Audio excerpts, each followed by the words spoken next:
Well, thank you so much for joining us for this USC Institute for Integrative Health and Wellness Quarterly Symposium, which is offered through our USC Office of Religious and Spiritual Life. As all of you know, the title is Rising from the Ashes, Individuals and Communities Healing After Wildfires. And I am joined by Dr. Randy Semple from USC, and we have two presenters today, Dr. Melissa Breimer and Dr. Larissa Dooley, that will be speaking on this topic. So thank you so much for being here, and we're looking forward to a very engaging set of presentations and then a question and answer session at the very end where we'll do a fireside chat where we can all sit around and field some questions from our audience and then go forward from there. So I'd just like to cover a little bit about the IIHW mission and vision, which is to promote the health and healing of individuals, families, and communities that we serve throughout the advancement of the practice of integrative health, the science upon which it's based, and the education of healthcare practitioners and our USC and other surrounding communities. Our vision is to transform healthcare by establishing a collaborative, holistic paradigm that promotes health and healing and integrates all aspects of human life experience, including physical, emotional, mental, spiritual, cultural, social, and environmental. It's always important to us that we provide a land acknowledgement that the Institute for Integrative Health and Wellness is based at the University of Southern California, and also many of us are based here at Children's Hospital Los Angeles. And we want to acknowledge the presence on the traditional and ancestral and unceded territory of the Gabrielina Tonga peoples, and that we recognize that these peoples were forcibly removed from their homelands. And we take this opportunity to acknowledge that the generations that have been before us, as well as present day Gabrielino Tongva people. With humility, we recognize and respect all indigenous peoples, their histories, and their ties to the land. We pay respect to their past and to their present. Let this acknowledgement serve as an ongoing reminder of the original inhabitants where we and you reside. I want to also thank the Executive Steering Committee and staff here at the IIHW. It's really a pleasure to work with all of these friends and colleagues that we've been together for probably on average about 12 to 14 years under the tutelage of Dean Varun Soni, who runs the Office of Religious and Spiritual Life at the main campus of USC. There's just gonna you've already seen a number of pictures and bios on our presenters, and this is Dr. Breimer. So you have that in your web links, and also Dr. Larissa Dooley, who is also be presenting today. And so we're very, very pleased to have them all today presenting with us. And then Dr. Randy Semple, who's going to be our moderator today. And I'm going to pass that over to her in just one second. Thank you so much again for joining us. We're really excited that you're here. Please feel free to join our listserv with IIHW. We're easy to find, USC IIHW on the web, and you can join our listservs and hear about all of our upcoming quarterly symposiums. Also, you have access to our YouTube channel, so you can look and see. I think we have probably close to 40, 50, about 50 different videos that are available for talks that we've given in the past that have been recorded. And so feel free to peruse those and learn more about what it is that we do and how we're trying to educate our communities. So again, thank you very much for being here today. We're really thrilled that you joined us, and I'm going to pass the mic over to Dr. Randy Semple. Good afternoon, everyone, and welcome. I just wanted to talk for a moment because I want to leave as much time as possible for amazing speakers about the title of the talk. Most of you will be familiar with the Greek legend of the phoenix rising from the ashes, being born anew after being burnt up in a fire. And what prompted this seminar was the January fires. We happen to have two of the world's experts on post-disaster recovery with us today, Melissa and Larissa. And so without further ado, I'm going to turn it over to them. Larissa. Thank you so much to the USC team for having us here. I'm going to go ahead and share my screen. Yeah, so as Randy said, I'm Larissa. I'm a climate psychologist, and I'm a director of a nonprofit organization called Climate Mental Health Network, which is focused on understanding the mental health impacts of climate change and developing programs and resources to help support emotional resilience. Today, I'm going to share a bit about what we know based on existing research about how climate change fueled disasters and specifically wildfires can affect mental health, and what we know can help support recovery and resilience. So climate change has been declared a health emergency by governments and medical associations, but it really wasn't until recently that attention has shifted from the impacts of climate change on physical health and mortality solely to encompass more impacts on mental health. So it's really been in recent years that there's been this increasing recognition that climate change and related disasters also profoundly impact mental health. And also, what's more, that these physical and mental health impacts are really deeply interconnected and feed into one another and influence one another. And really, if we want the model to be more complete, we have to include the impacts of climate change disasters on community health. As we saw in the wildfires here in LA, climate change disasters can lead to displacement and loss of community. And these community impacts in turn have implications for both mental and physical health. So all of these really feed into one another and influence one another. Unsurprisingly, living through a climate change fueled disaster like a wildfire, also a flood or a storm or another kind of climate fueled event can be really traumatic. It can also lead to major losses like the loss of a loved one or a pet or a home or one's livelihood. And all of this can cause a lot of stress and mental health issues like post-traumatic stress, trauma, depression, anxiety, and increases in substance abuse. A lot of us here on this call may have witnessed or experienced this firsthand following the wildfires that hit LA in January. This is a photo from the aftermath of those fires. We know that climate change significantly contributed to the severity and likelihood of those fires by intensifying the conditions that fueled those fires, like the dryness of the vegetation, making kind of the fire, giving it more fuel because that vegetation was very flammable, and increasing the intensity and frequency of the winds that kind of helped spread those fires.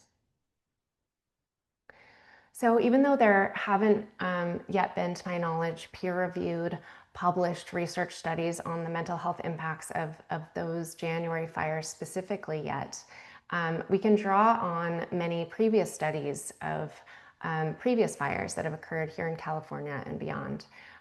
For example, there was a study that was done by Jody Mishra, Sarita Silveira, and colleagues following the Camp Fire in California in 2018, which still stands as the deadliest and most destructive wildfire in California history. This study examined the mental health outcomes of 725 California residents 6 months after the fire. And they looked at 3 groups of California residents with different degrees of exposure to the Camp Fire.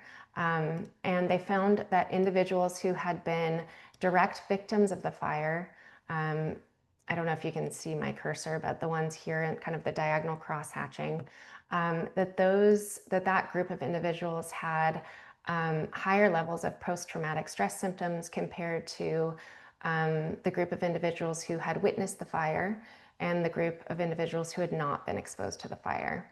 So again, those who had been directly exposed on average had higher levels of post-traumatic stress symptoms. They also had higher levels of depressive symptoms and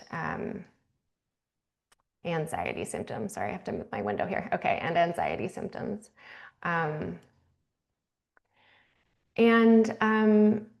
Another kind of series of studies that speaks to this, there was a series of studies that examined nearly 500 survivors of the Fort McMurray wildfire, which was a major wildfire in Canada in 2016. And these studies found that 6 months after the fire, and I chose these studies in particular because if you noticed that we're now currently 6 months after the LA wildfires here, the 2025 wildfires. So this is kind of a good comparison. So 6 months after this Fort McMurray wildfire in Canada, residents, 13% of Fort McMurray residents who participated in this study were experiencing clinically significant symptoms of trauma or post-traumatic stress. 15% were experiencing clinically significant depressive symptoms, and 20% experiencing clinically significant anxiety. And these figures are notable, and I often cite this study and the previous study to show that climate change fueled disasters have significant impacts, or can and do have significant impacts on mental health and well-being. But I also really noticed, in the aftermath of the LA wildfires, that there was also a tremendous amount of resilience. A lot of people that I spoke with and speak with now, I had a lot of close friends who lost their homes and lost their communities, their child's school. And when I talk to them now, many of them are actually doing kind of surprisingly well. They've adjusted and adapted to their circumstances in a kind of remarkable way. And so, I want to point that out, that kind of the flip side of this study, for example, is pretty remarkable, that 13% were experiencing significant post-traumatic stress. As I said, that means that 87% of people who went through this wildfire and were directly exposed were not, just 6 months later, were not experiencing significant post-traumatic stress symptoms. They might have had some symptoms of trauma or some feelings of depression or anxiety, but they weren't significant in that they were interfering with their daily functioning and their ability to live their lives and enjoy their lives. So my point here is that although climate change fueled wildfires can and do cause lasting and kind of real psychological pain for people, these figures should not be kind of dismissed. It's also important, I think, to acknowledge that many people are really able to adjust and adapt surprisingly well.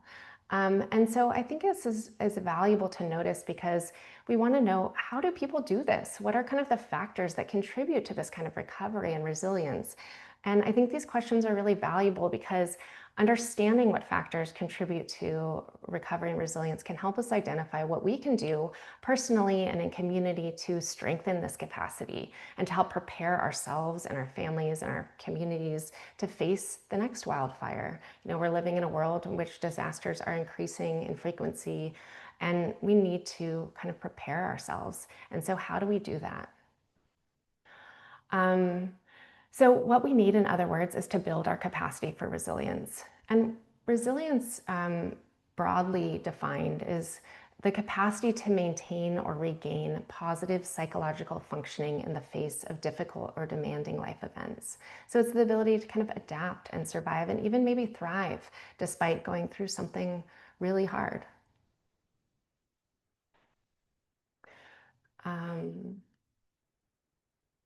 And the good news is that humans have an extraordinary capacity for resilience. This has been shown in a wealth of research across many different kinds of really difficult circumstances. The resilience researcher, for example, Anne Masden, spent her career looking at populations, specifically children, who faced extreme adversity and how they kind of turned out and got through it. She looked at kids who were in war zones and refugee camps, refugees from the Bosnian War and the Vietnam War, kids who had grew up in severe poverty, or who were exposed to violence in their families, who were raised by parents with mental illness or substance abuse, who really related to this conversation, who were exposed to major disasters, including Hurricane Katrina. And she found that many children were able to adapt and even thrive later in life when they had the right support. And this led Anne Masden to say that resilience is ordinary magic, that it doesn't, what she meant by that is that it doesn't stem from kind of superhuman strengths or these rare kind of uncommon traits, but really from ordinary everyday supports and capacities, things that many of us have access to or can kind of develop and build. Close, caring relationships, effective communities, problem-solving skills, emotion regulation, the ability to find meaning and purpose and other positive things in the midst of difficulty. So these are kind of factors that we can help build and foster in order to help increase our capacity for resilience and our ability to adjust and adapt to a changing climate. Interestingly, and this is really important, research suggests that it's not the absence of negative emotions that characterizes resilience, but it's really about the capacity to experience positive emotions alongside the negative. So it's not that a resilient person doesn't feel deep grief or anger or overwhelm about their home, for example, burning down in a wildfire, or the struggles that they're experiencing with their insurance company to have them do what's right. That it's not that they don't feel those negative emotions. It's that that same person can also still manage to laugh at a joke or feel moments of joy and connection and wonder and experience positivity in the midst of all of that. I always, when I think of resilience in the context of the January wildfires, I always think of my friend whose home it didn't burn down, but it was deeply damaged, and her neighborhood was basically leveled. And her children's school burned down in the wildfires. And I remember talking to her a few days after the fires, and she cried on the phone. She expressed a lot of anxiety and about all of the uncertainty that she and her family were facing. She had 2 children at home, about how, when were they going to return home, and what was it going to be like, and where was she going to put our kids in school, and all of those things. And at the same time, she managed to tell me a story about, in the rush of the evacuation, how she had grabbed whatever she could out of her wardrobe and just ran out of the house, and found out that what she had grabbed was some kind of lingerie that had been given to her at her bridal shower, and that she'd never planned on wearing. And but this is all that she had in the week following the fire. And we had a laugh at that, and that's what I think of as kind of I think that's really illustrative of resilience, of that ability to still kind of make a joke and recognize what's funny in the midst of like a really truly difficult situation. And decades of research backs that up, that it's this capacity for positive emotions that's really a key trait of resilience. And there's really a real physiological basis for this, that while negative emotions typically elicit a physiological stress response, so like worry and anger and anxiety and frustration, they typically activate our sympathetic nervous system, getting us into kind of fight or flight mode, ramping up our heart rate, pumping stress hormones into our body. That positive emotions, in contrast, things like gratitude and joy and wonder and connection, really activate our parasympathetic nervous system, the rest and digest system in the body, kind of calming that stress response, undoing kind of the toxic effects that can come from the negative emotions, and really having a really protective effect during really stressful situations. If you've ever been kind of crying to your partner or friend and really upset, and that person kind of makes you laugh, then you know what that feels like, that kind of sudden lightness or calm, that feeling of that stress that you were feeling really starting to kind of dissipate. That's the effect of positive emotions on our nervous system. And to kind of illustrate this, this is a graphic that kind of illustrates how our nervous system can respond to threats like those posed by climate disasters, or kind of climate change broadly. That when we experience a threat, like finding out that our home or our neighborhood was damaged, our nervous system can get really amped up. We can enter fight or flight mode, feeling anxious and overwhelmed and angry and chaotic. It can disrupt our sleep. And in this state, this is a very natural response to that situation, but it's also a state that can be really toxic to our system when it's sustained over time. And it also makes it really hard for our brains to function. It's really hard to deal with the problems that we need to deal with in a active and kind of in a productive way when we're in that state, because it really kind of shuts down a lot of our cognitive abilities. And on the other flip side of this, another thing that can happen, and often when we're too amped up for too long, our nervous systems as a coping mechanism can kind of shut down. And then we become really kind of exhausted, feeling foggy, withdrawn, kind of numb to what's going on. And so these two, kind of the hyper aroused and the hypo aroused states, are really hard to, they're hard on our system, and they're also hard on, they're kind of antithetic to our ability to problem solve and to cope with the issues that we need to cope with, and to face the problems that we need to face. Where we want to get ourselves instead, when we can, and it's not always easy, it's much easier said than done, is really into this resilient zone. This is the place where we can, cope with a problem in a productive way, where we can feel kind of grounded and present and open and problem solve in a productive way, and kind of come up with creative solutions and connect with others. And that's what we call kind of the zone of resilience. And positive emotions can really help get us there by kind of calming us down, getting us out of that hyper aroused state and back into this kind of resilient zone.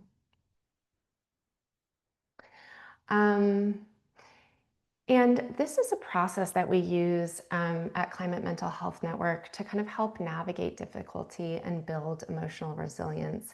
And this is based on the work of a neuropsychologist named Rick Hansen. And it's really a distillation of many different kind of therapeutic methods as well as spiritual traditions.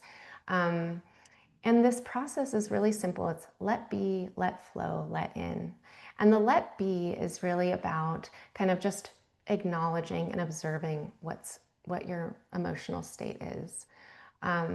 Letting flow is about kind of like letting go of the negative, at least in that moment. It might come back, but letting it go for now, letting it flow. And the letting in is about letting in those positive feelings.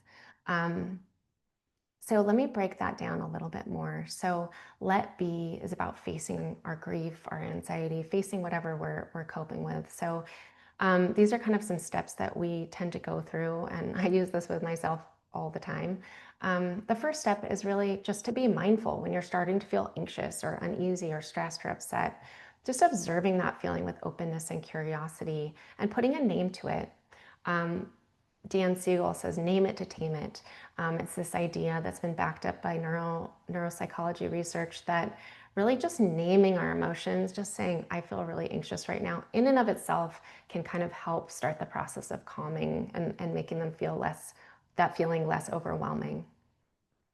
And then the second piece of this is really noticing, what does it feel like in my body? So, a lot of times emotion is really just this really particular constellation of somatic sensations. If you're feeling anxiety, for example, it's maybe just really what that anxiety is made up of is just like a fluttering in your stomach and a tightness in your throat or a rapid heart rate. And just noticing what those feelings are in your body can also kind of just start to release that a little bit. Noticing, what is this feeling trying to tell me? We have evolved to have emotions as human beings for a reason. They're there to guide us. And so if you're feeling anxiety, for example, it might be you're feeling that because your body is trying to tell you that there's something that it wants you to pay attention to, or there's something that needs your attention or your care. And so just acknowledging, okay, I understand this feeling's trying to tell me I should pay attention to this aspect of the problem. That can also be a powerful step. And then the final one is just accepting and embracing that emotion. Again, some of these things are much easier said than done, but I love this phrase, befriend what hurts. Can I embrace all of these hard feelings that I'm feeling? Can I just notice them and actually accept them? And not just accept, but actually embrace, befriend them. And know that these feelings are really normal, they're valid, and so many other people here in LA and around the world are really going through these kinds of feelings. And the second part that I said, that I mentioned, is let flow, how to deal with these painful feelings. So now that you've noticed that you're feeling anxiety, for example, do you ask yourself, do you want to hold on to that feeling, or are you okay with letting it go? letting go, I want to be clear, it doesn't mean forgetting about the problem. Um, but when we hold on to negative feelings over long periods of time, it can really have a lot of wear and tear on our physical and our mental health. And so we do want to kind of help let that feeling go, at least for some time. Give ourselves a break from all those heavy feelings. One way to do this is with kind of breath work or exercise or calling a friend. All kinds of self-care can kind of do that. This is really related to the next step of letting into that those positive emotions can kind of help a lot. The next step can kind of help with this step, because they can kind of help you let go of those negative emotions. But doing any kind of self-care, going for a walk, doing something you enjoy can help release some of those negative emotions. And then the last piece of this is about, like I said, letting in, opening the door to that, to kind of the real potency of those positive emotions and the effect they can have on your nervous system. So anything that you can do to feel something positive, feeling gratitude, thinking about what is good right now. I work in climate change, obviously, and I think about climate change and read about it all day long. And so I have to practice this a lot. A lot of times I feel really overwhelmed by everything that's going on. I felt that way, during and after the fires. And I had to kind of really remember, like, hey, what am I grateful for right now? What's good right now? Well, I have a puppy, and that helps me remember what's good right now. It brings in some of the positive things, or just recognizing that even though there's so many challenges that we're facing, it's a beautiful day outside. Our community has showed up for us in a lot of different ways. Our daughter or our son is offering us a hug right now. Whatever it is that's good in your life right now, kind of leaning into that.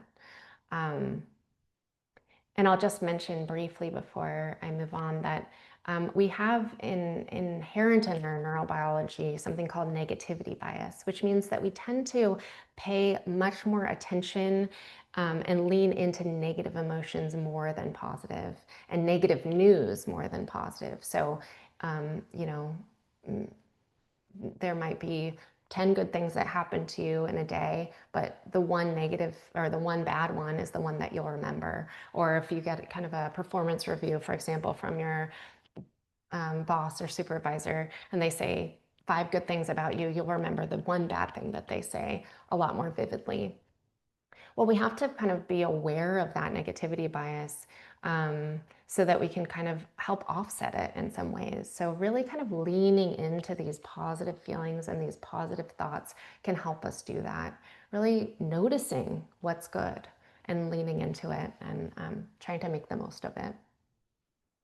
Um, Also kind of thinking about what positive changes, if any, have come from these difficult circumstances that we've gone through as a community in LA. Have these events spurred any positive changes? Have they made us more connected to our friends or family, for example, or spurred us to take climate action? What positive changes, if any, can you find out of this experience? Um, and I just want to mention, I think I'm about at time, or yeah, but I just want to mention that at Climate Mental Health, on our website, we have some great grief resources that came out recently, that are all about kind of dealing with grief and difficulty around events like the wildfires. And they can be really useful. They're written by Anya Kamenetz and Rachel Moskowitz, who are both great thinkers in this area, and I think they have a lot of value. So I encourage you to check them out. Okay, that's all I have for now, and please stay in touch. I'll be here for, we're doing Q&A, but I will pass it back to Randy, I think, or to Melissa. I'm going to stop sharing. Thank you, Larissa. That was wonderful. I really like that let be, let flow, let in. That's a great mantra to follow. If you have questions, by the way, feel free to post them in the Q&A, and we're going to have a discussion with the speakers at the end. So now we'll turn it over to Melissa, and it's all your stage now. Thanks so much. And Loris, I just loved hearing your talk. And Randy started the conversation with the Phoenix Rising. And after the campfire, one of the social workers who was doing crisis work, she actually collected all the keys from everyone who lost a home, who lost a car, who lost a RV. And you see in this image the phoenix that she created with all the keys. The keys that are in her in the phoenix mouth is the from the house that they lost. And there's also keys in a special space for everyone who lost their lives. And it's just really highlighting the importance of, can we use creativity? Can we use some of our art to express ourselves in our healing? So just a little bit of about me very briefly. I'm part of the National Child Traumatic Stress Network. We are in 193 locations across the country. Randy, who you met just a moment ago, is one of our network sites, and I'm loving getting to work with her. Our mission is to improve the quality and access of care for all types of traumas. I am the director of the Terrorism and Disaster Program, so we tend to head up some of the larger disasters that are impacting our country, and have recently been working in Houston related to the flooding. Have worked in many different wildfires, including the Maui wildfires. And as Larissa pointed out, that we need to be paying attention to this because climate change is impacting our health, and that these climate change impacts can be because of the heat changes. We are seeing the severe weather changes. Areas that aren't expecting flooding are getting some of these flash floodings. We're hearing more about air pollutions, other types of changes. And as Larissa said, and I'm not going to comment too much because she really outlined this, that the global temperatures are having a direct impact. We're seeing higher morbidity and physical injury, loss of life because of these incidents, which is then having a longer term direct impacts, whether it's seeing that forced migration she was talking about. It does impact higher rates of conflict and violence, that worsened physical health, as well as those mental health and emotional well-being. As Larissa indicated, we're at that 6-month mark. And so why does that matter? Is because we do need to see that there is a shift in mental health disorders. As we see that there's those depressive reactions that she indicated, we also need to be paying attention to suicide. And many of us don't think about it, but we really do have to think about our sleep impacts when we've been impacted by these events, including looking at insomnia. Because I don't know about you, but when I'm not sleeping well, I am not my best self, and it does impact your mental health. So really need to be paying attention to sleep.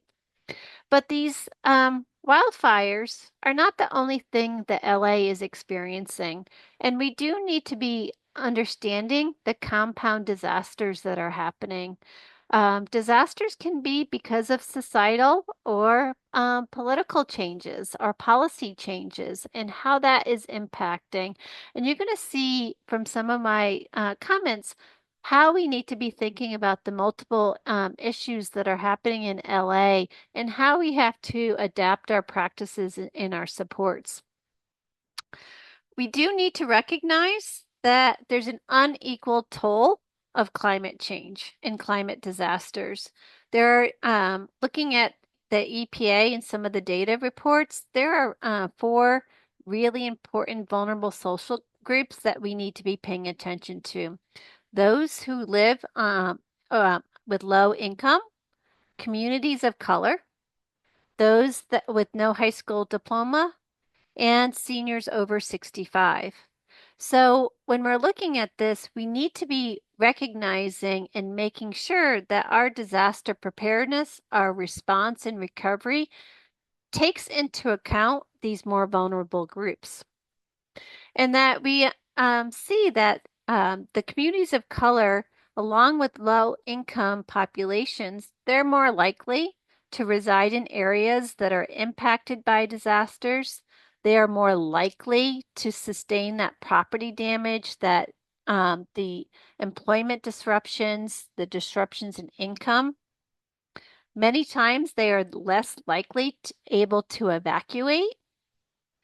Dealing with all the secondary recovery of trying to fill out forms, having the required documentation, having proper insurance, they're usually less likely to have that or have difficulty accessing that aid, which means that they have significant delays in getting recovery, getting those repairs done. And so we may be seeing more of that long-term health, mental health, and mortality. And we need to be making sure that when we're thinking about climate change, thinking about it from this unequal distribution. And so it's really important to me as I do disaster response and preparedness.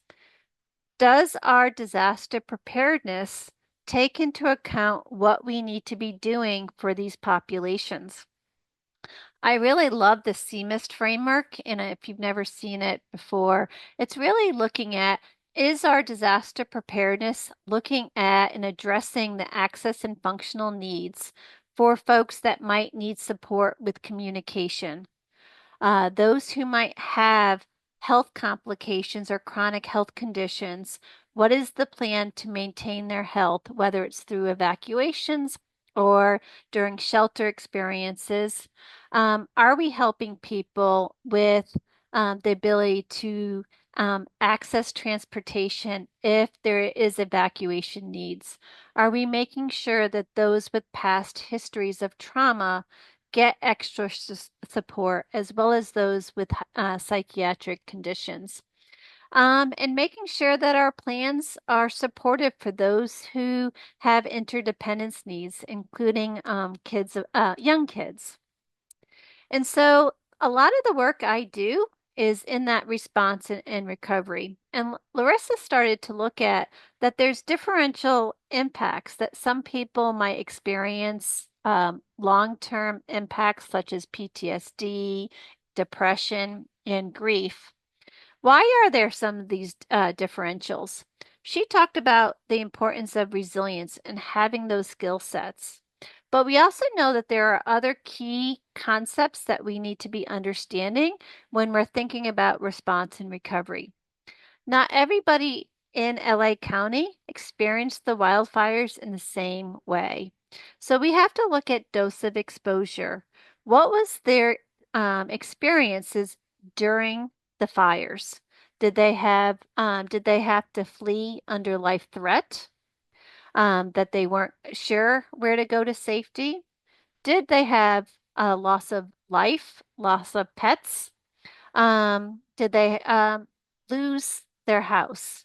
Some of those dose of exposures matter, including our first responders who helped out in these fires. We know that they had higher exposures, as well as those who took care of those who were injured, or we had to deal with some of the search and rescue efforts. But wildfires, as Larissa was saying, it's those days, but the secondary adversities afterwards makes a difference on how someone copes. So has there been delays or difficulties getting insurance companies? Has there been multiple moves? Has there been the reduction in income because a small business had to go under? Has there been additional health risks that have been created because of the stress that somebody is in, and now they're dealing with a new health condition? So we do need to be taking account what are some of those secondary adversities that might have happened that are an influence on how someone is recovering. Our group really focuses on that there's a difference between trauma and grief. So if we think about trauma, trauma might be because of what somebody experienced that day. It might have been because of how they evacuated. Grief is really focusing on what losses have occurred because of that disaster, especially grief as it relates to the death of a loved one. Why we bring this up is that trauma and grief have different trajectories. We can recover from trauma, we can bounce back. We don't bounce back from the loss of a loved one or the death of a loved one. We find meaning. We learn to adjust because that person is no longer with us. But we need to appreciate these different pathways. And that also means that we need to be paying attention to both trauma and loss reminders. Loss reminders make us think about that person that isn't with us right now. So, as we talk about those social supports, sometimes I might also have to help people with those loss reminders of missing my neighbors because the disaster made me move out of the area. I might have to find other ways to connect with them. The trauma reminders might be a reminder of over the 4th of July, I went to a barbecue and that first smell of the campfire made me think about the fires that day. Although this should be a happy memory, it brought back everything that happened that day. And so why we're bringing this up is that there's different ways of healing and creating coping plans to address both for those trauma reminders and those loss reminders and helping us to understand those. And we do know that there's many different reactions that people can have, whether it's immediately afterwards or even 6 months out. So as I brought up in that figure before, we may be dealing with those grief, those trauma reactions, but there could be real rage because of system failures or feeling that I am being forgotten in this.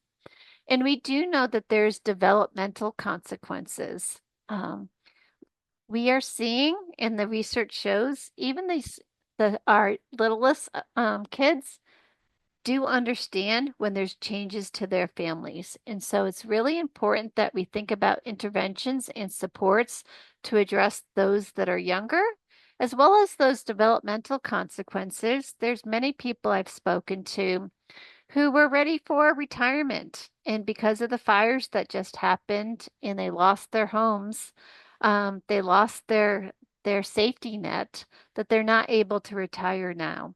So we do need to be seeing and supporting those developmental consequences, as well as things that might have happened. Many times I'm hearing from families and from kids that parents are supposed to protect their kids. And during those fires, the protective shield was disrupted. And sometimes we need to help to rebuild that, as well as some of those social contracts that are being violated. People upset that not only did I experience the fires, now I'm dealing with the ice raids. And when is my community, when is um, my government going to support me in everything that's going on right now?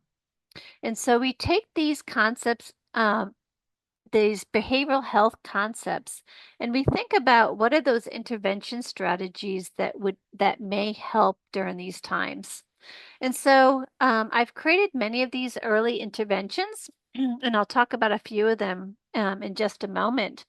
But I always try to think about, and the research shows that there's 5 major early intervention strategies that we should be keeping in mind, whether we're thinking about in Houston, where we're just a couple weeks post that event, to 6 months later. So we do know that disasters and climate change impacts our sense of safety. That could be the welfare of ourselves, the welfare of others. It could be that I've had to move to a new neighborhood and I'm not sure of the safety being in my new surroundings. 6 months later, we do look at other safety risks, including that sometimes domestic violence and child abuse rates increase 6 months post a disaster. Suicide rates can increase. So we do want to monitor and double check, are there other safety concerns that I need to be paying attention to and making sure that those that I'm serving are getting those right safety measures given what's going on with them right now. What are those distressing reactions that are still lingering? It might not be to the point of a disorder, but is it impacting them where it's impacting their functioning? And can we have them think about, as Larissa mentioned, a couple of really great strategies.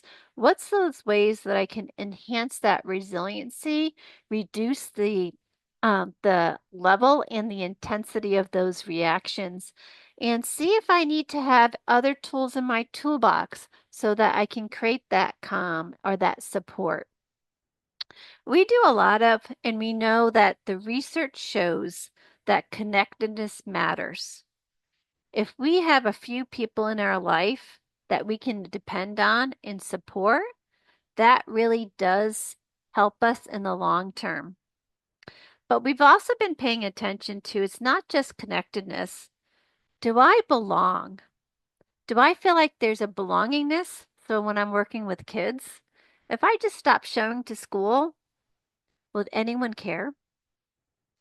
Do I feel a sense of belongingness in my neighborhood where people value that I'm a contributor and that I contribute to my community?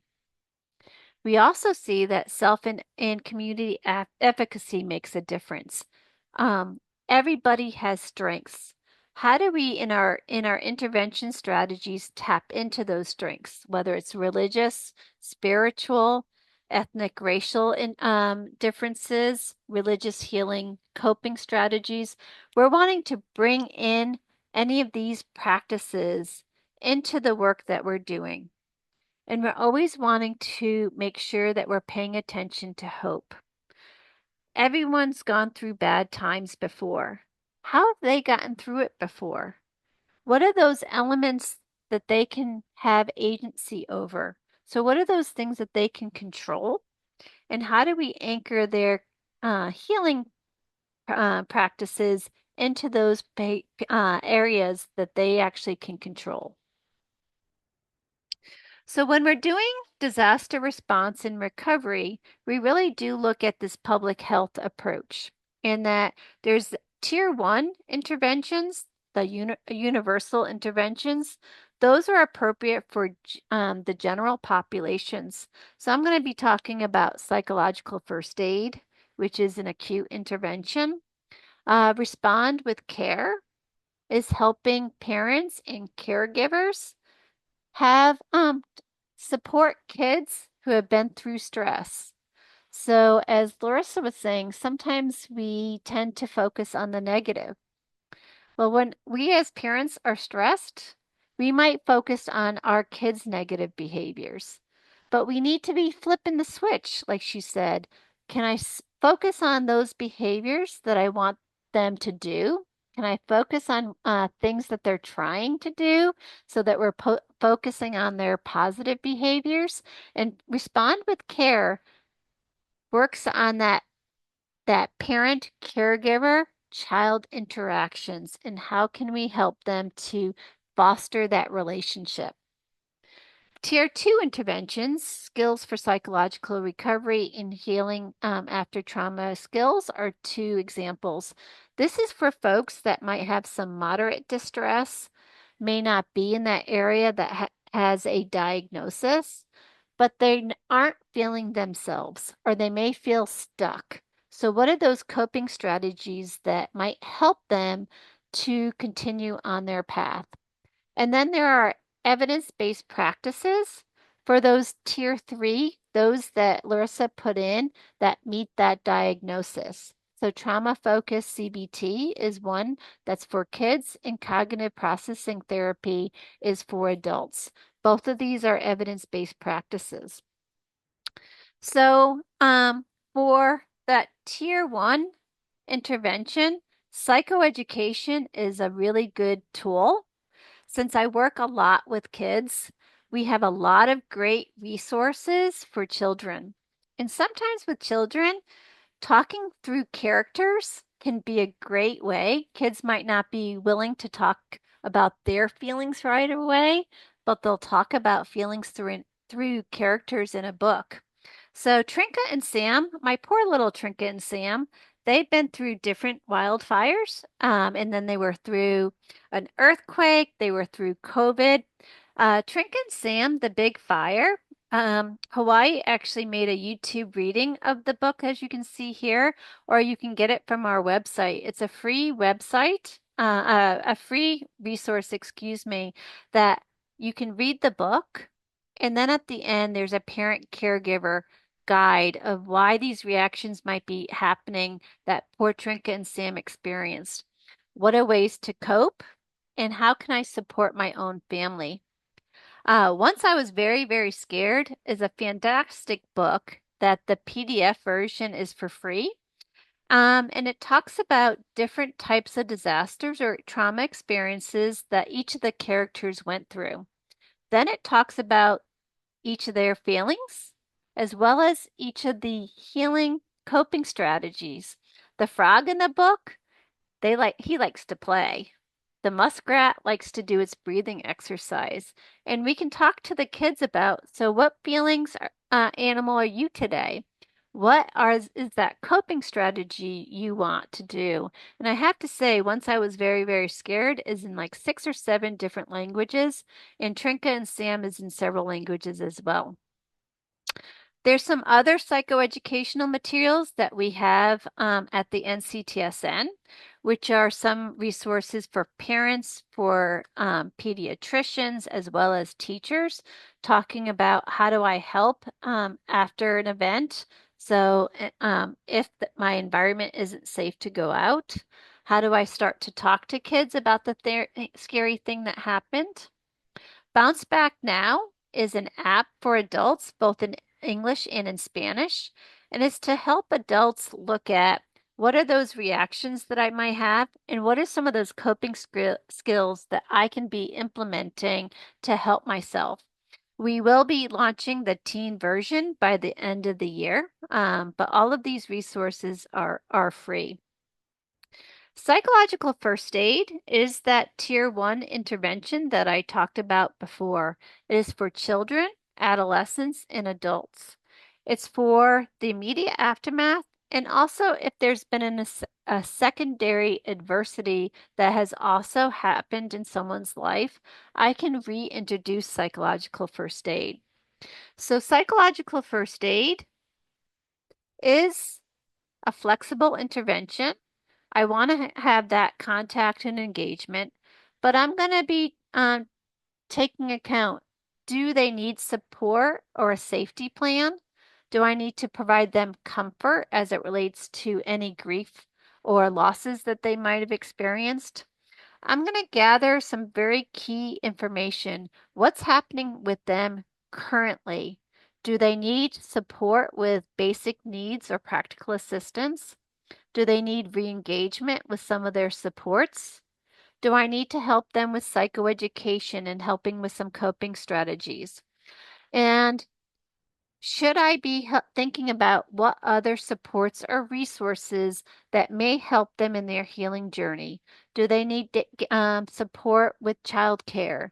Do they need to get re-engaged with a community uh, or agency that they were part of prior to the disaster, but they lost contact with because they had to move? Um, there are a lot of great resources in California that I just want to make sure people know that these are all tier 1 types of interventions. So Cal Hope is both in English and in Spanish. It's a warm line, 24/7 crisis hotline that's for anyone in California, including those who are affected by the wildfires. I'm a kid person, so wanted to make sure that you guys know that California has invested a lot of money into two apps. One is called Saluna. That's for teens and young adults. This is a completely anonymous resource. Kids can download the app, but if they want a peer support or any kind of one-on-one coaching, they can get it. Bright Life Kids is for families, for kids of 0 to 12. This is, there's privacy, but it's not anonymous. You do have to log into this app for with an email. But there's a lot of great resources. Again, there's also one-to-one coaching that's available for parents. Together for Wellness is a website that is in 13 different languages, and it's for youth and created by youth. UCLA, UC Davis are two of the partners, and our youth had us create and put up resources on immigration resources as it related to knowing your rights. How can I get legal services? They had us make sure that we have resources on relationship and sexual wellness. How do I address substance use? And how do I know when I should be worried about a peer and maybe thinking about connecting a peer to supports because I'm worried about their safety. Tier 2 intervention, skills for psychological recovery, is one of these interventions that we created for this intermediate time. So this time, 6 months post disasters. And it really taps into a lot of those coping strategies that Larissa talked about. We're wanting to first get that information, what's happening to them. How do we support them in effective problem solving? Do they need re-engagement with supports, or making sure that there's adjustments to make sure that social supports are healthy right now? Because I'm stressed, maybe have I taken out those things that have created well-being for myself? Do I need to help with some of those reactions that I'm experiencing? Do I need to have a coping strategies to address those trauma reminders or those loss reminders that I talked about? And there are just times that my thoughts might be getting in the way, and I'm focusing more on those negative thoughts that are bringing my feelings down. And I might need help kind of readjusting in what thoughts can I hold on to from that helpful perspective. Healing after trauma. This is a kid version of SPR. It brings in, how do I bring in tools and child-friendly resources such as having a treasure chest? Can I remind myself of all those things that are still in my life, even though I went through a lot of loss? Can I make sure, as I'm talking about sleep issues, having thinking about those uh, the dream catcher? And I do see that some asked if for my slides, I'll be happy to give my slides because I know I do have a lot of resources connected to this. For those who want to know more about the tier 3 interventions, such as trauma-focused CBT and cognitive processing therapy, there are two e-learning courses by MUSC, the Medical University of South Carolina, that gives an orientation to both of these interventions. And so as we wrap up, I do want us to think about, as we do this work, I don't want to lose sight of making sure that we are taking care of ourselves, and that our former Surgeon General really focused on workforce wellness and wanted us to make sure, are we thinking about protecting ourselves from harm? Are we thinking about our own safety and security? As a workforce, are we making sure that we are making sure our colleagues and our work staff are connected and feel that sense of belonging? Are we working on a work-life harmony? Reinforcing and making sure we stop with that gratitude that Alyssa was talking about, and showing that our work is meaningful and that we're helping to promote growth, whether it's through learning accomplishments, learning strategies, or praising some of the accomplishments that have gone on. And when communities, and as we're thinking about climate change, we do need to see, and we have seen, that many communities are getting impacted by repeated disasters. And that means that we have to protect workforce wellness more than ever. Because when we have these repeated disasters, sometimes some of our first responders, those who do this work like yourselves, we haven't had time to recover before we get hit with another event. So our social supports might be a little lower. Our productivity might be a little less. And so it's really important that we offer PFA, that we focus on these targeted supports, that we encourage peer support, stress management, that in our regular meetings, are we making sure that we bring in emotional regulation activities? And are we helping staff who are directly impacted themselves with these disasters? Thinking about informal and formal supports, potentially offering flexibility in terms of their schedules, helping them to problem solve ways that they can fulfill their jobs at work and help to rebuild their houses, for example.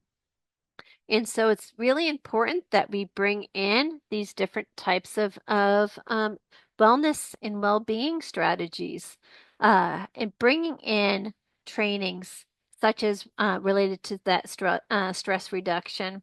Do we have a space just to recharge in our workplace? Are we encouraging a one-to-one peer support? And I loved Larissa's strategy, and it really kind of helped to connect with our pause, reset, and nourish. So we created this strategy after COVID. And so a little spin on what Larissa put. Our pause is, I want you to take 3 breaths. That first breath is to check in. Where am I holding the stress in my body right now? Am I feeling relaxed? When I'm stressed, I know I feel it in my neck. The second breath is checking in on your mind. Is it clear, or is it full of worry? Or is it full of your to-dos?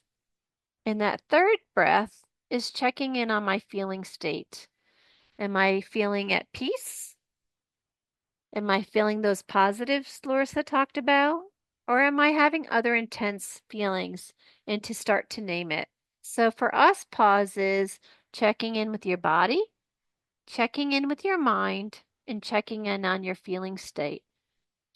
R for us is reset. What can I do throughout the day? So even after you finish this training, even if you only have 2 minutes before your next appointment, what can you do to reset, to calm, to make yourself steady? So I'm at home right now, so I could pet my cat. I could get a glass of water. Sometimes something hot or cold and hold it can help to reset what I'm thinking right now. Sometimes I have to remind myself, thinking of that leaf and thinking of it going down the river. I did the best I can, and I have to let that feeling go.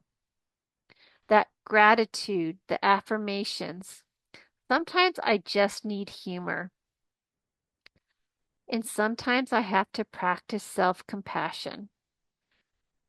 Sometimes we can be so critical on ourselves that would our friends, would our supervisors feel that same way? Nourish is, what do I need to be doing when I have that extra time to restore myself, to center myself, that walk that Larissa talked about? Sometimes it might be having that family meal or doing something, reminding myself of why I got into this work. Honoring a loved one is part of nourishing, celebrating those victories. And so I hope each one of you can think about your PRN plan. When are you throughout the day going to check in on yourselves? How can you think about resetting throughout the day and then nourishing yourself in those times, whether it's the evenings, those weekends, or when you have those times to really kind of recenter? So with that, I think it's important that we look at those signs of hope. That's part of my nourishing. So this is I've gotten the experience of working in Lahaina after the wildfires. And the picture on the right is the first day that kids got to come back to school for a temporary school that was destroyed in those fires. And the kids were finally able to all be together. And then the picture on the left is that rebuilding has started. In these small homes, people are starting to be able to get those roots again. I saw many foundations, and so we need to be looking at and helping people that we're serving that there is a path forward. We don't always know exactly what that path, but can we show them that there's been signs of hope, signs of progress, so that we can help them along on their journey? So if folks want more information about what we have at the NCTSN, PFA and SPR, we do have those e-learning classes where you can get CEUs, and you can go to learn.nctsn.org. Our manuals and all of our psychoeducational materials are on our website, or join any of our social media. And with that, I believe I get to turn it over back to Randy for some Q&A. Thank you, Melissa. That was amazing. Absolutely amazing. As a network member for the NCTSN, I would like to put in a plug for the incredible resources that are on the nctsn.org website. It's an accumulation of 20 years and many hundreds, even thousands of experts' knowledge collated together, all focused on childhood, adolescent, young adult trauma. And it's just an incredible resource. So I will plug that. If you have questions, feel free to type them into the Q&A or to raise your hand and we can unmute you and you can ask the question in person. I actually would like to start with a question. I'll put it out to either or both of you. We know that PTSD has different presentations, particularly if the trauma was interpersonal versus non-personal. Relational, for example, sexual trauma has a different pattern of symptoms and a different ways of treating it. In disaster trauma, you have large scale with the community trauma on top of an individual trauma. Can you talk a little bit about how that might impact, for those of us who are clinicians, how that might impact the presentation of PTSD and the treatment of it?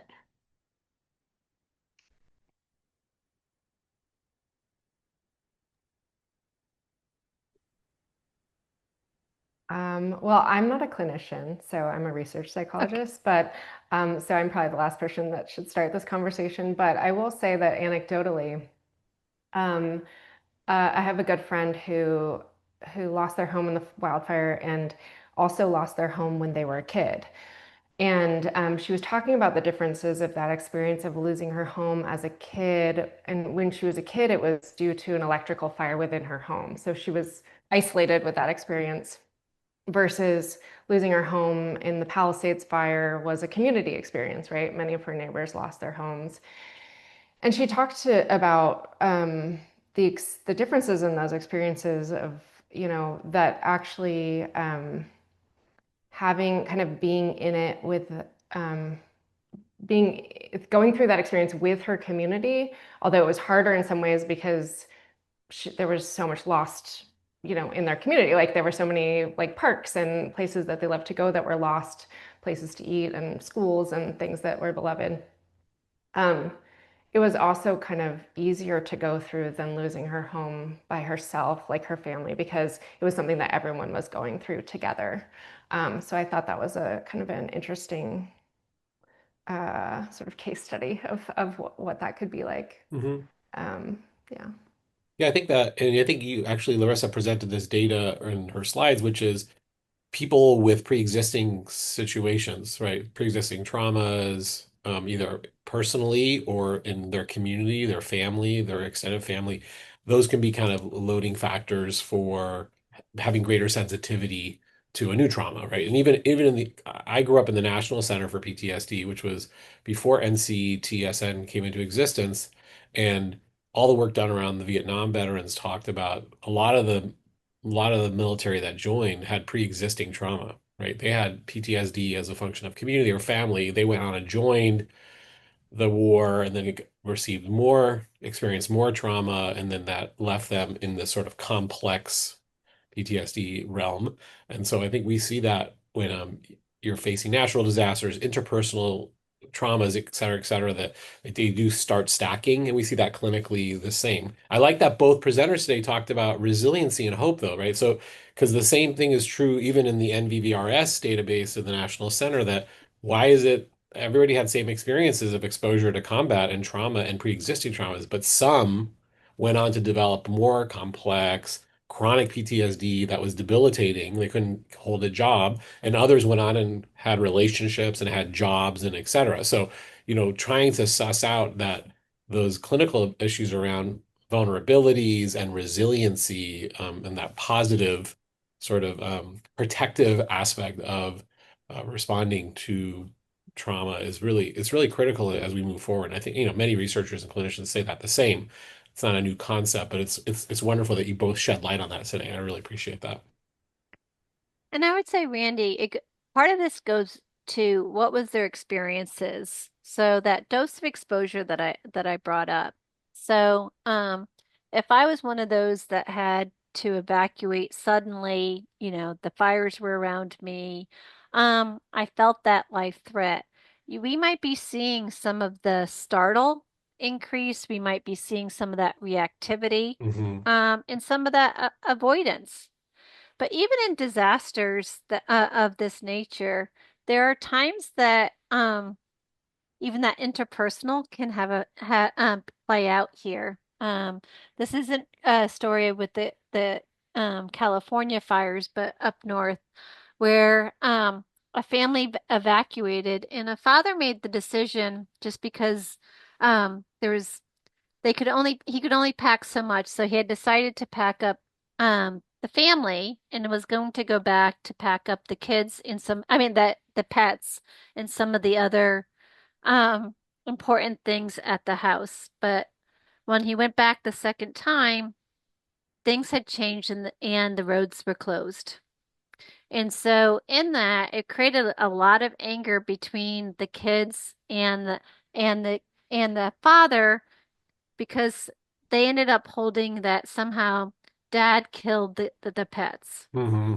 Hmm. Dad didn't, if dad knew that the roads were going to be closed, that all those pets would have been stuffed into the car. But it's important to understand that where that conflict was. And part of it had to be helping to acknowledge that, hey, these pets are your family and everyone's grieving over it. And how do we help to restructure that no one killed the pets? We are missing them. We need to tap into that grief piece.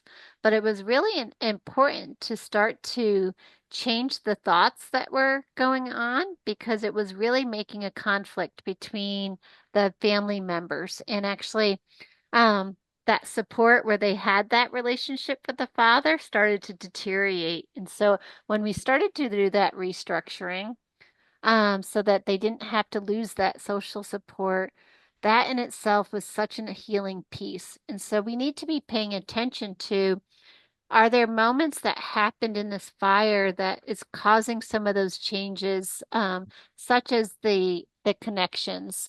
Are they holding on to things that are quite accurate that we need to be paying attention to and doing some of that cognitive restructuring? Yeah, I was in New York during 9/11. I lived in the city at the time, and one of the most striking things I saw was how people related to each other after Hmm. 9/11. Hmm. New Yorkers don't typically, and don't take offense if we have any New Yorkers here, but they don't typically look at each other in the eye. Right. Um, People were looking at each other in the eyes. They were smiling. They were offering, pats on the back. And it was a whole community-wide, basically a support network. And it did kind of fade after probably 6 or 8 weeks. And New Yorkers went back to the habitual looking down instead of at each other pattern. Do you want to talk about that, about what the community, what changes within the community when you have a community-wide disaster? There's a couple of things that happen because not everybody experienced it. I live in a part of Mm. LA that isn't part of the fires, so I don't have to live with the day-to-day situations for those that lost their home, who's still having to make choices of where should I be living as we're rebuilding, dealing with contractors.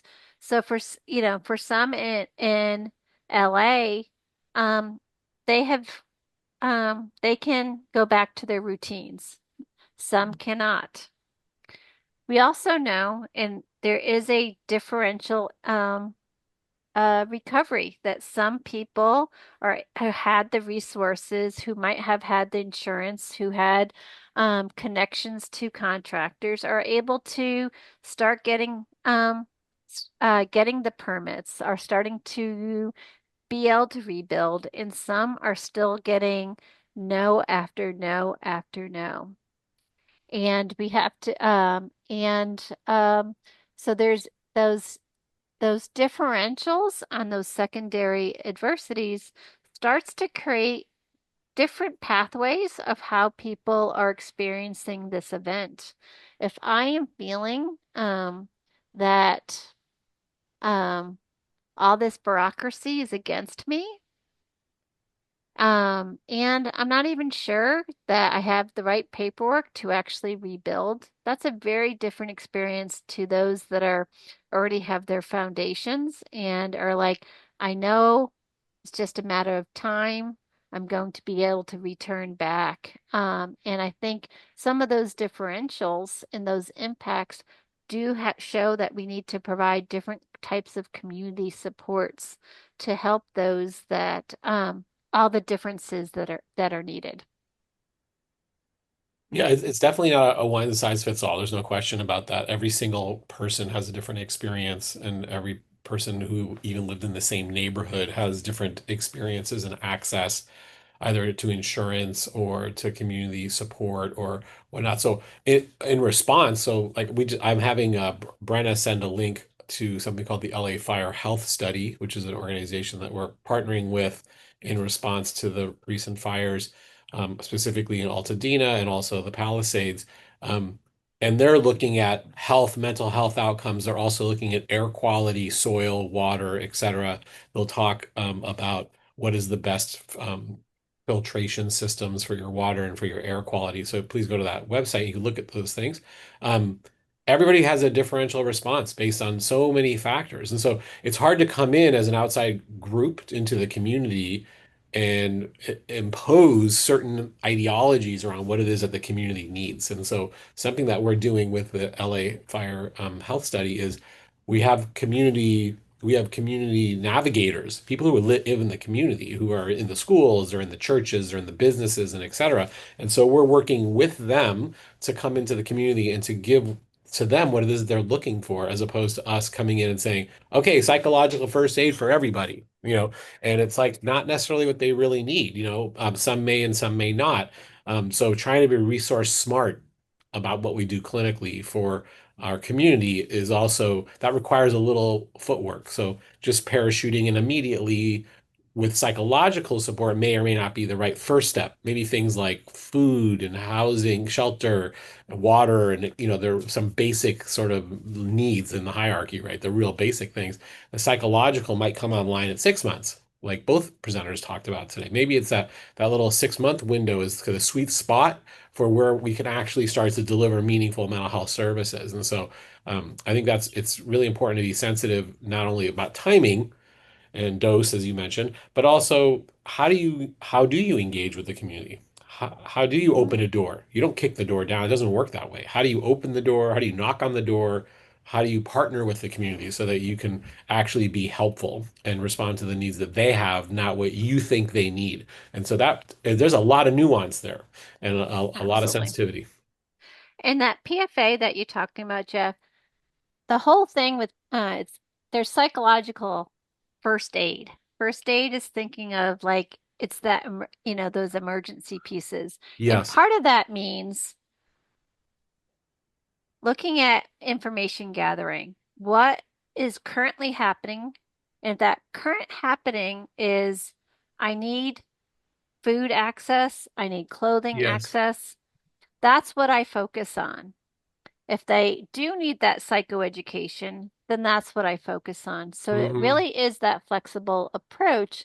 And there's a question that Anna put into the Q&A of how do you bring in LA is such a diverse um div has many diversities.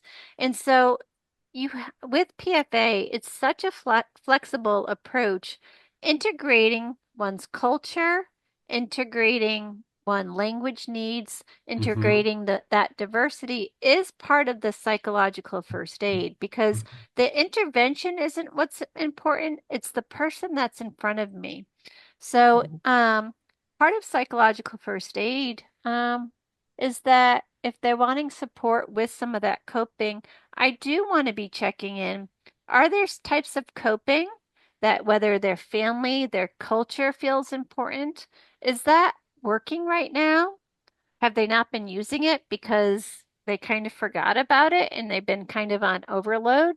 Um, or do we want to be maybe making even connecting them to different groups that might help them with some additional kind of cultural pieces? And Hmm. so we're in the process of actually creating, training more trainers throughout LA as it relates to psychological first aid and making sure that also those that are delivering it are diverse themselves so Yes. that some people will talk to me and some people will be like, you're not my person.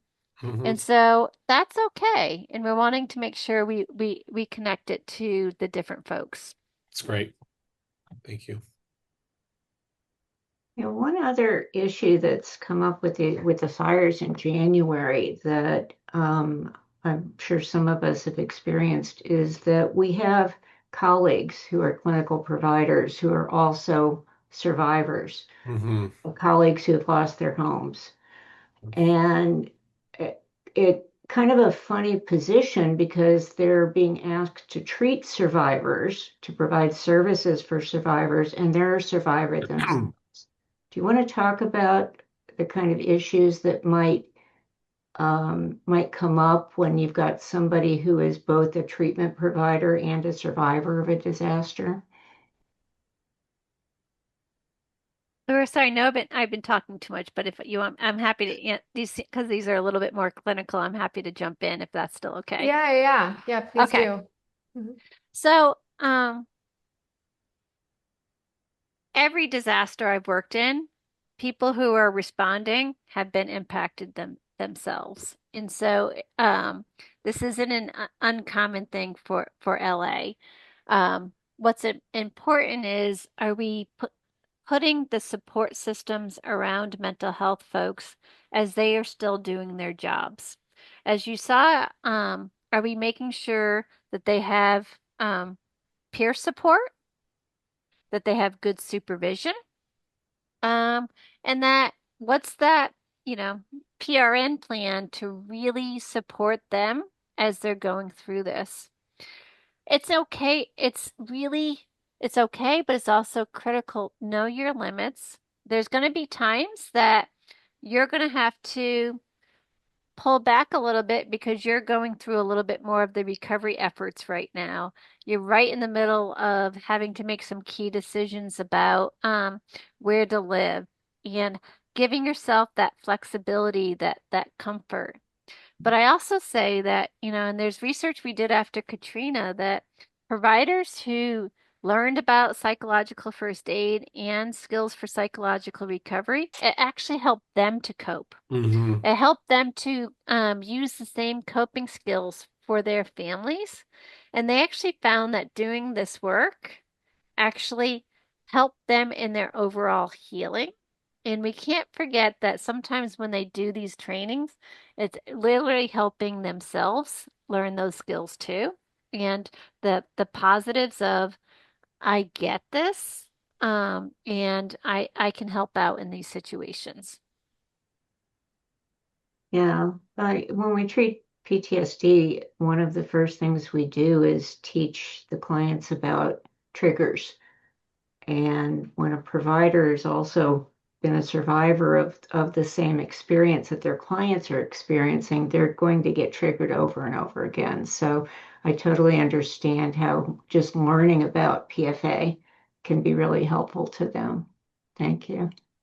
I just want to add too that I think, and Melissa brought this up a bit in her presentation, but I think it's important to kind of distinguish between disaster response and recovery and like climate change related disaster response and recovery, because it is unique what we're facing in that it is this really repeated, where this is part of a systematic change, that we're seeing with our climate, that these wildfires, it's not kind of a one-off disaster, that this is something that we are really going to be, we are facing and are going to continue to face again and again. And so how do we prepare and recover and respond with that in mind? And